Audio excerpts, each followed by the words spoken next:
Hello my dear students, welcome back again in your computer class. So kids, here in this computer class we are going to cover chapter number 5 of your computer book, and here my dear learners we will see about HTML. HTML में images को, links को, tables को कैसे हम form करते हैं, कैसे ये सारी चीज़ें यहाँ पे हम यूज़ कर पाते हैं, ऐड कर पाते हैं, फॉर्मेट कर पाते हैं, एडिट कर पाते हैं, है ना? ठीक है, ग्रेट. सो HTML के बारे में और HTML से रिलेटेड ये जो चीज़ें हैं इसके बारे में हम डिस्कशन करेंगे. सो क्या लिखा है देखिए, using the HTML5 programming language. ये HTML5 है, ठीक है. We have learn how to create web pages. To make our websites look better, we may also use photographs. Images can be added to our web page and includes logos, pictures and other visual objects. Let us study about all these things और इनमें हम किस तरीके से चीज़ों को use कर पाते हैं. देखिए वेब पेजेस क्या लिखा है. वेब पेजेस में हम इमेजेस को कैसे ऐड करते हैं, इमेजेस को ऐड करने का क्या तरीका है. देखिए drawing, painting and other artwork can be displayed on the web pages. हम देख पाते हैं. On our website we can also showcase our favorite piece of art. Use it and they can use these features to make their HTML good. अब देखिए यहाँ पे क्या है. To make our websites look better, we might use photographs. Free photographs from web browsers or web pages are available on the lot of websites. With the aid of scanners, we can scan sketches, photos and logos and then scan it well and use our images. देखिए आप images JPG के form में, GIF के form में, PNG के form में हम images को रखते हैं, है ना. अब देखिए कैसे यूज किया जाता है इनका. Inserting image. अब मुझे डालना है इमेज को अपने HTML में, तो मैं कैसे यूज करूंगी. लिखा है we can add an image to a web page to illustrate a topic. Image is a short form of IMG को इमेज शॉर्ट फॉर्म है इसका. This is use to includes images in our HTML documents.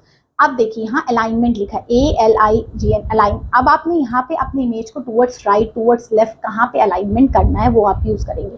Alt ये specify करता है image cut alteration. SRC ये source अपना define करता है, source of image. Height and breadth भी हम सेट कर पाते हैं अपनी इमेज का, ठीक है. जैसे यहाँ देखिए सबसे पहले लिखा है, आपने यहाँ डाला, देखो इमेज आपको कौन सी वाली चाहिए. इमेज का सोर्स आपने देखा रोबोट वाली JPG फॉर्म में इमेज आपको इंसर्ट करनी है. सो आप जब जैसे ही आपने इसमें क्लिक किया तो ये देखिए आपका यहाँ पे रोबोट वाली इमेज आपके पास यहाँ पे इंसर्ट हो गई, जो आपके डेस्कटॉप में होनी चाहिए, ठीक है. अब स्पेसिफाइंग करेंगे हम इसके साइज ऑफ इमेज. इसकी साइज जो है इसके स्पेसिफाइजेशन करते हैं क्या है.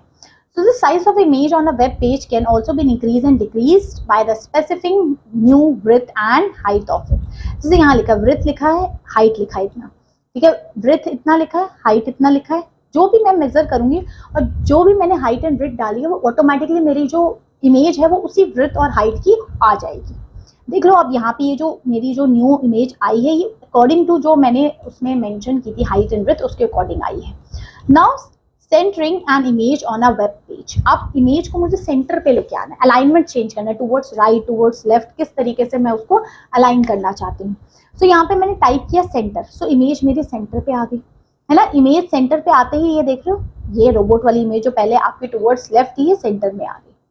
अब लिखा है अलाइनिंग इमेज हॉरिजेंटली. हॉरिजेंटली कैसे करना है, देखिए वो सब जो डाटा आपका पूरा लिखा हुआ है HTML हेड वो सब वो का वही रहा, बस यहाँ अलाइनमेंट लिख दिया मैंने लेफ्ट. अब देखो इमेज मेरी लेफ्ट की तरफ चली गई और बाकी जो टेक्स्ट लिखा हुआ है वो वैसे का वैसे यहाँ पे आ रहा है, ठीक है. अब wrapping text between two images. आप दो इमेज के बीच में टेक्स्ट लिखना है. एक इमेज तो लेफ्ट साइड थी, दूसरी मुझे राइट साइड चाहिए और बीच में मुझे टेक्स्ट चाहिए, ऐसा वाला मुझे फ्रेम बनाना है, ठीक है. तो क्या है देखिए, टाइप मैंने लिखा align equal to left. In the image tag में लिख दिया image appears left hand side आपकी आ गई. और दूसरी इमेज मैंने लिखी है राइट हैंड साइड में मुझे चाहिए, एक लेफ्ट साइड चाहिए एक राइट हैंड साइड चाहिए. और यहाँ पे देखिए टेक्स्ट बीच में आ गए. Now adding borders to image. Image में बॉर्डर ऐड करना है तो कुछ नहीं वही सब कुछ रहेगा, बस एक और कॉलम ऐड कर देंगे. Border is equal to 5. That means उसकी जो थिकनेस होगी बॉर्डर की डिस्प्ले की वो अराउंड 5 रहेगी. तो वो आपके पास आ गया. HTML में लिस्ट होती है बहुत सारी, वो क्या होती है. So lists are used to present list of informations in well-formed and structured way में करते हैं. There are the 3 different types of lists in HTML documents में जो हमारे पास हैं. Unordered list, order list and description list. So creating a bulleted और unorder list कैसे create की जाएगी. अनऑर्डर, यूएल इसको यूज करते हैं हम बताने के लिए. ठीक है, यूएल लिखा, टाइप लिखा उसके आइटम्स का कि आपने कौन कौन सा, मतलब कि अनऑर्डर है दैट मीन्स ये नंबरिंग में नहीं होगा, 1 2 3 में ABCD ऐसे में नहीं होगा, डॉट में, बुलेटिन में यूज किए जाएंगे इसमें. तो यहाँ पे मेरी अनऑर्डर लिस्ट है, पहला, दूसरा, तीसरा, जो भी टॉपिक्स आपने इसमें डालने हैं, जैसे लिस्ट ऑफ टॉयज के आपने डालने थे कि जो जो टॉयज है, और ये अनऑर्डर लिस्ट है दैट मीन्स ये आपको बुलेटिन में आएगी. ठीक है, तो यहाँ लिखा भी है देखिए, द बुलेटेड और इसको हम बुलेटेड भी कहते हैं, और unorder list is displayed by the web browsers in the style और in the system that we have selected. A bulletin appears in और appear from front end of all the items में, मतलब items के front में आपको इस तरीके से बुलेटिन देखने के लिए मिलते हैं. ग्रेट. सो यहाँ तक आपको चीजें समझ में आई कैसे बुलेटिन देखने के लिए मिलते हैं, कैसे हम यहाँ पे इमेज का थिकनेस, विड्थ, हाइट सब चेंज कर पाते हैं. ओके, अब देखते हैं creating number and order list. यहाँ पे OL लिस्ट बनाएंगे हम, क्योंकि यहाँ पे अब 1 2 3 फॉर्म में रहेगा. देख रहे हो यहाँ पे मैंने लिखा मुझे अब ऑर्डर लिस्ट चाहिए, और यहाँ पे वही चीज लिखी गई है मैंने, लिस्ट ऑफ टॉयज, टॉयज के नाम वही है, पर यहाँ पे देखो 1 2 3 4 में आ गया. सो नंबर्स वे में जब आएगा तो वो उसे हम ऑर्डर लिस्ट कहते हैं. अब क्रिएटिंग अ डिस्क्रिप्टिव और डिस्क्रिप्शन लिस्ट अगर मुझे बनानी है. So a description list is a list of items with descriptions or definition of each item. The description list is created by DL. जैसे UL था आपका, ऑर्डर लिस्ट था, unordered list था, वैसे ही हमारे पास DL लिस्ट है, डिस्क्रिप्शन लिस्ट जिसको हम कहते हैं. DL जिसका नाम है, देखिए DL में आपने लिखा यहाँ पे DL शुरू और DL एंड दैट मीन्स यहाँ से यहाँ तक डिस्क्रिप्शन होगा. जहाँ से शुरू हो रहा है वो DL और खत्म हो रहा है DL डैश से. तो ये यहाँ पे जो भी आपने डिस्क्रिप्शन लिखना है उसको आप लिख देंगे. और देखो आपका यहाँ पे लिखा है कि फर्स्ट वाले का डिस्क्रिप्शन, जो आप फर्स्ट टॉय है उसके बारे में, सेकंड, थर्ड, फोर्थ, इनका डिस्क्रिप्शन आपने यहाँ पे ऐड कर दिया, मतलब उनके बारे में. Web pages, creating links. अब वेब पेजेस में हम लिंक्स वगैरह को कैसे क्रिएट कर पा रहे हैं. So linking to websites together is accomplished by generating a hyperlink. Links allow users to move between or within a websites and from one topic to another. हम उसमें यूज कर पाते हैं. The destination page is opened by the browsers when we users click it on and we can use it. है ना, हम उन links को यूज कर पाते हैं. जैसे देखिए यहाँ पे मैंने यहाँ पे पुट किया है, मुझे ये वाला चीज का लिंक चाहिए. तो यहाँ पे देख रहे हो ये लिंक यहाँ पे ऑटोमेटिकली मेरा ऐड हो गया. ठीक है, अब देखिए creating a link to a image. Image का लिंक बनाना है, इमेज का भी लिंक बन सकता है. देखिए ये चीज जो मैंने लिखा ना, इसी को ही मैंने JPJ सेंटर में लिख के और इसी का ही मैंने लिंक क्रिएट कर दिया. देख रहे हो यहाँ पे, ये देखो ये वही चीज लिखी है, सेंटर, उसके नीचे एंटर लिखा है, एंटर हेयर HHP, और ये इस तरीके से लिंक में चाहिए मुझे ये चीज लिखी. तो अगर आप यहाँ देखेंगे, अब ये इमेज का यहाँ पे अगर आप क्लिक करेंगे ना, ये लिंक फॉर्म में आ गया आपका. ठीक है, अब देखिए वेब पेजेस क्रिएटिंग टेबल्स. अब वेब पेज में टेबल्स भी फॉर्म करते हैं, जैसे इमेजेस वगैरह को ऐड कर दिया, अब टेबल भी हम इजीली ऐड कर पाते हैं. So we can efficiently or effectively display a lot of data in a row and column with HTML tablets or tables. They are frequently used to show tabular data such as financial report, customers information and product listings यहाँ पे की जाती है. यहाँ पे बहुत अलग अलग टाइप्स के टेबल्स हमारे फॉर्म किए जाते हैं. देखिए ये रहा आपके पास इसमें देखिए कौन कौन से. समरी में क्या है, it is define a text string that gives a brief description of table. Border, यहाँ पे टेबल का बॉर्डर हम यूज कर पाते हैं. ब्रिथ, उसकी ब्रिथ कितनी होनी चाहिए, थिकनेस कितनी होनी चाहिए. बॉर्डर कलर, उस बॉर्डर का कलर भी हम यूज कर पाते हैं.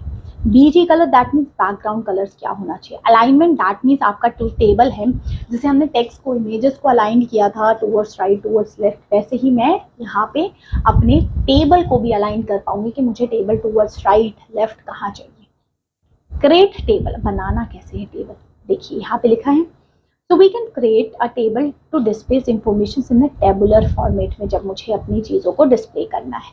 ठीक है, we can also use tables to present information in columns like those found in the newspapers और मैगजीन्स. जैसे मैंने यहाँ पे फर्स्ट टेबल फॉर्म किया, टेबल 1 प्राइस, इस तरीके से पूरा लिखा मैंने टेबल फॉर्मेट में लिखा, और ऊपर लिखा मुझे एंटर, इसको सेंटर में चाहिए, और यहाँ पे क्रिएटिंग में लिखा creating table, title, head, body, और इस तरीके से टेबल बना दिया.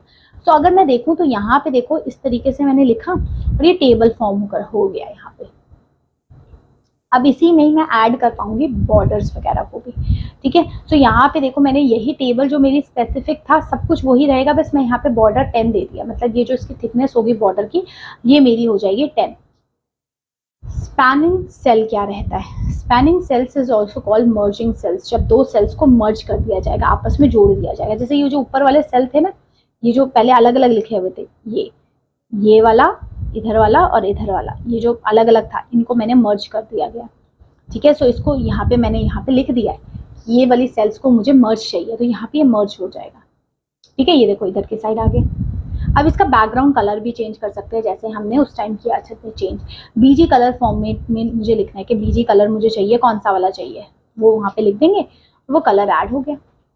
सेल की पैडिंग एंड स्पेसिंग भी यहाँ पे इजीली हम कर पाते हैं, दैट मीन सेल के बीच में स्पेस वगैरह अगर हमें देना है। So the web browser displays the designs amount of space between the cells contents and the cells border is known as cell padding. Cells के बीच में कितना बॉर्डर चाहिए, कितने स्पेसिंग चाहिए, whereas the cell spacings जिसको हम कहते हैं बीच में सेल्स एक सेल दूसरे सेल्स के बीच में स्पेस कितना है। So we can add padding to add space between the borders and the content of a cell, ठीक है। जैसे यहाँ देखते हैं, यहाँ पे हमने वो चीज़ मेंशन की कि मुझे कितनी सेल स्पेसिंग, सेल पैडिंग चाहिए, तो उतना यहाँ पे सेल स्पेस, सेल के बीच में स्पेस और सेल के बीच में पैडिंग दोनों अलग अलग है, ठीक है। उस तरीके से मेरे टेबल में ये फॉर्म हो जाते हैं। तो इस तरीके से HTML में हम काम करते हैं, ऐसे चीज़ों को यहाँ पे किया जाता है। Great, okay. सो ये क्लास यहाँ पे फिनिश होती है, मिलते हैं नेक्स्ट क्लास में। Till then bye bye.